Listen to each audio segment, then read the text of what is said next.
Where are you from? BBC. Okay. Here's another beauty. It's a good line. Impartial, free and fair. Yeah, sure.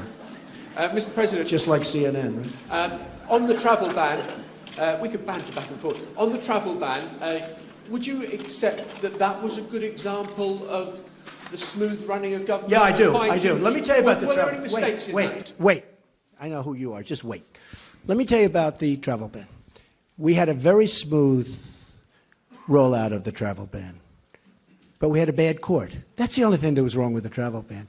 You had Delta with a massive problem with their computer system at the airports. You had some people that were put out there, brought by very nice buses, and they were put out at various locations. Despite that, the only problem that we had is we had a bad court. We had a court that gave us what I consider to be, with great respect, a very bad decision. Very bad for the safety and security of our country. But your campaign had an ad showing migrants climbing over walls and so on. That's true. But they weren't actors. They're not going to be doing that. They weren't actors. Well, no, it's true. Do you think they were actors? They weren't actors. They didn't come from Hollywood. Right. These were people. This was an actual, it happened a few days ago. And they're hundreds of miles away, though. They're hundreds and hundreds of miles away. That's not an invasion. Honestly, I think you should let me run the country. You run CNN. All right. And if you did it well, your ratings would be much better. If I may ask one other question, Mr. President, if I may ask one other question, are you worried? That's enough. That's enough. Mr. President, I was going to ask one of the other folks. That's enough. Pardon me, ma'am.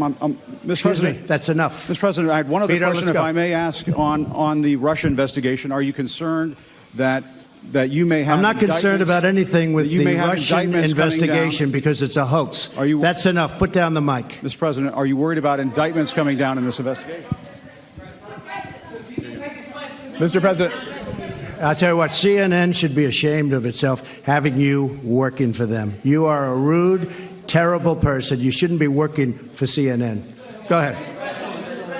I think that's unfair. You're a very rude person. The way you treat Sarah Huckabee is horrible.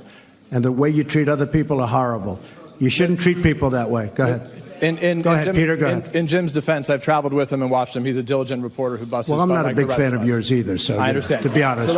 So let me ask you a question, if I can. You repeatedly said you aren't the best, Mr. President. You repeatedly over the course. Okay, just sit down, please.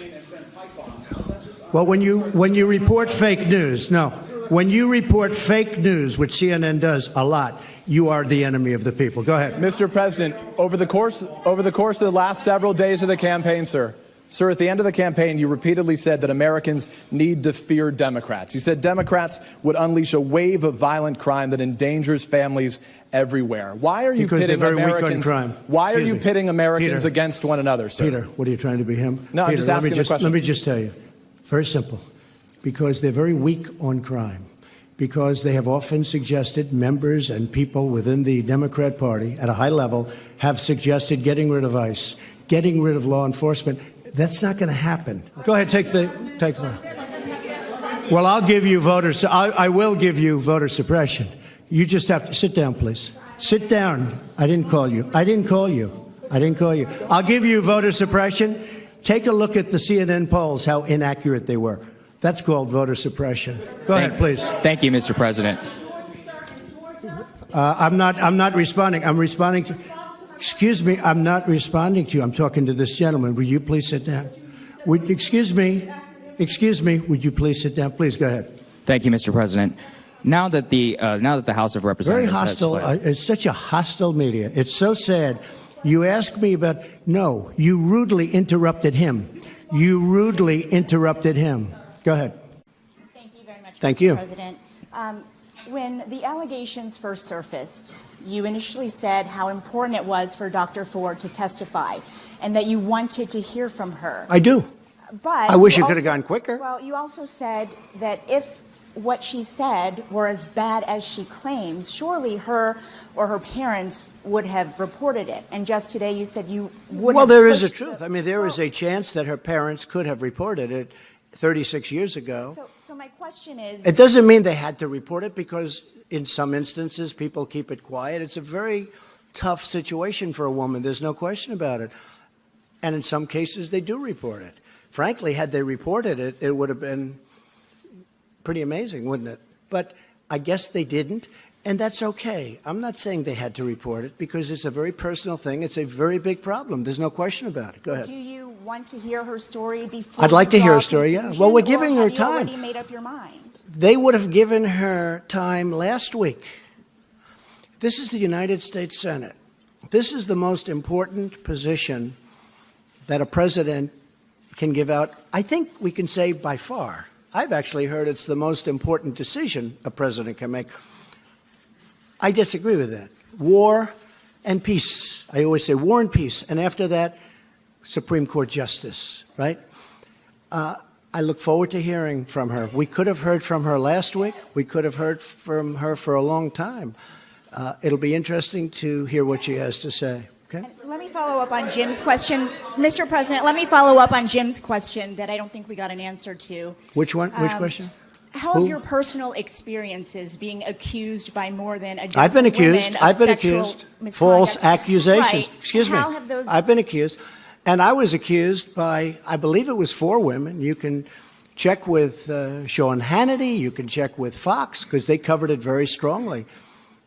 Who got paid? Excuse me. I was accused by 4 or 5 women who got paid a lot of money to make up stories about me. We caught them.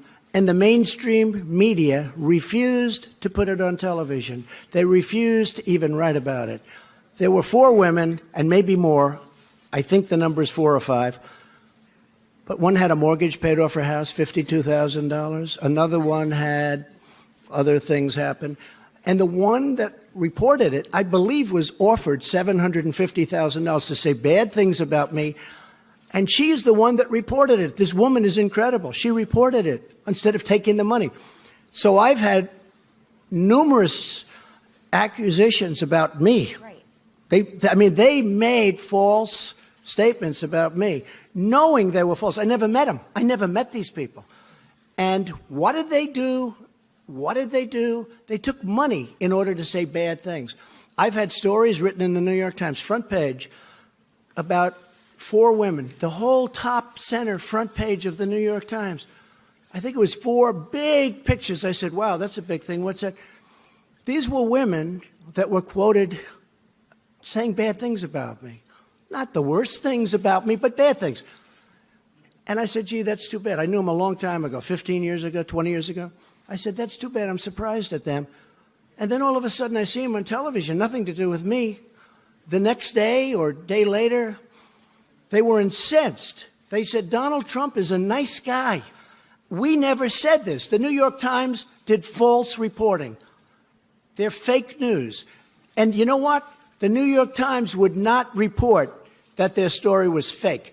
These women said great things. Not only did they not say the bad stuff, they said great things about me. Front page. And those women, they're incredible women. They went on television, and they didn't want to, and I didn't ask them. And they said the New York Times made it up. They gave false quotes, and they went on a lot of shows. They were really incensed, and they couldn't believe it. That's why people know that a lot of the news is fake, and a lot of the people sitting here are fake. But 20% of them are wonderful, okay? If I could just actually ask Go ahead, my question, please. Mr. Trump. You didn't let me ask my question. You've been asking a was- question for 10 No, you minutes. interrupted Please my sit down. question. Please, I'm go ahead. asking you, Go ahead. How did those impact your opinions on the allegations against Well, it does Judge impact my opinion. You know why? Because I've had a lot of false charges made against me. I'm a very famous person, unfortunately. I've been a famous person for a long time. But I've had a lot of false charges made against me, really false charges. I know friends that have had false charges.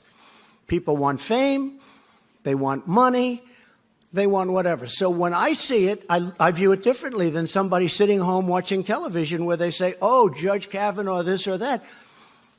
It's happened to me many times. I've had many false charges. I had a woman sitting in an airplane, and I attacked her while people were coming onto the plane, and I have a #1 bestseller out. I mean, it was a total phony story. There are many of them. So when you say, does it affect me in terms of my thinking with respect to Judge Kavanaugh? Absolutely, because I've had it many times. And if the news would have reported these 4 people, I couldn't believe it. When I heard that they caught these 4 people, I said, wow, that's a big story. And it was for Fox. Okay. I think it was disgraceful that the intelligence agencies allowed any information that turned out to be so false and fake out. I think it's a disgrace. And I say that, and that's something that Nazi Germany would have done and did do. I think it's a disgrace. That information that was false and fake and never happened got released to the public. As far as BuzzFeed, which is a failing pile of garbage, writing it, I think they're going to suffer the consequences. They already are. And as far as CNN going out of their way to build it up, and by the way, we just found out I was coming down. Michael Cohen. Michael Cohen is a very talented lawyer. He's a good lawyer in my firm. It was just reported that it wasn't this Michael Cohen they were talking about. So all night long, it's Michael Cohen. I said, I want to see your passport. He brings his passport to my office. I say, hey, wait a minute. He didn't leave the country. He wasn't out of the country. They had Michael Cohen of the Trump Organization was in Prague. It turned out to be a different Michael Cohen. It's a disgrace what took place. It's a disgrace. And I think they ought to apologize to start with Michael Cohen. Go ahead. Go ahead. No, not you. Not you. Your organization's terrible. Your organization's terrible. Let's go. Go ahead. Quiet. Go ahead. She's asking a question. Don't be rude. Don't be rude. Don't be rude. No, I'm not going to give you a question. I'm not going to give you a question. You are fake news. Go ahead. Go ahead.